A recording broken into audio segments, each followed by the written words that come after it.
மருத்துவத் துறையில் 50 ஆண்டு கால மகத்தான மக்கள் சேவையாற்றிய ஸ்ரீராமகிருஷ்ணா மருத்துவமனைக்கு இந்திய துணை ஜனாதிபதி சி.வி. ராதாகிருஷ்ணன் பாராட்டுகளை தெரிவித்துள்ளார். கோவை எஸ்.என்.ஆர். சன்ஸ் அறக்கட்டளையின் கீழ் கோவை ஆவாரம்பாளையத்தில் செயல்பட்டு வரும் ஸ்ரீராமகிருஷ்ணா மருத்துவமனையின் 50வது ஆண்டு பொன்விழா மற்றும் நவ இந்தியாவில் செயல்பட்டு வரும் ஸ்ரீராமகிருஷ்ணா பல் மருத்துவக் கல்லூரி மற்றும் மருத்துவமனையின் 25வது ஆண்டு வெள்ளி விழா கோவை அவிநாசி சாலையில் உள்ள கொடிசியா வர்த்தக மையத்தில் வெகு விமரிசையாக கொண்டாடப்பட்டது. எஸ்.என்.ஆர். சன்ஸ் அறக்கட்டளையின் நிர்வாக அரங்காவலர் டாக்டர் சுந்தர் ராமகிருஷ்ணன் தலைமை வகித்து வரவேற்று பேசினார். பிரியங்கா சுந்தர் சிறப்பு விருந்தினராக கலந்து கொண்ட இந்திய துணை ஜனாதிபதி சி.வி. ராதாகிருஷ்ணனுக்கு வரவேற்பு அளித்தார். அதனைத் தொடர்ந்து இந்திய துணை ஜனாதிபதி சி.வி. ராதாகிருஷ்ணன் ஸ்ரீராமகிருஷ்ணா மருத்துவமனை மற்றும் ஸ்ரீராமகிருஷ்ணா பல் மருத்துவக் கல்லூரி மற்றும் மருத்துவமனையின் இலச்சியை வெளியிட்டார். சிறப்பாக பணிபுரிந்து வரும் மருத்துவர்கள் மற்றும் அலுவலர்களுக்கு விருதுகள் வழங்கி சிறப்புரையாற்றினார்.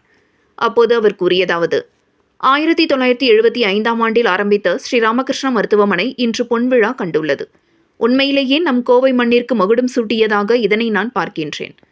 கோவை மாவட்டத்தில் 50 ஆண்டுகள் நிறைவு செய்த ஸ்ரீராமகிருஷ்ணா மருத்துவமனை மற்றும் 25 ஆண்டுகள் நிறைவு செய்த ஸ்ரீராமகிருஷ்ணா பல் மருத்துவமனை மற்றும் கல்லூரி புதிய மைல்கல்லை எட்டியுள்ளது. இதற்கு தரமான மருத்துவர்கள், தாயுள்ளத்தோடு கவனித்துக் கொள்ளும் செவிலியர்களின் பங்கு அளப்பரியது. ஸ்ரீராமகிருஷ்ணா மருத்துவமனை மருத்துவ சுற்றுலாவை தொடங்கி வைத்து அதனை செயல்படுத்திய பாராட்டுக்குரியது என தெரிவித்தார்.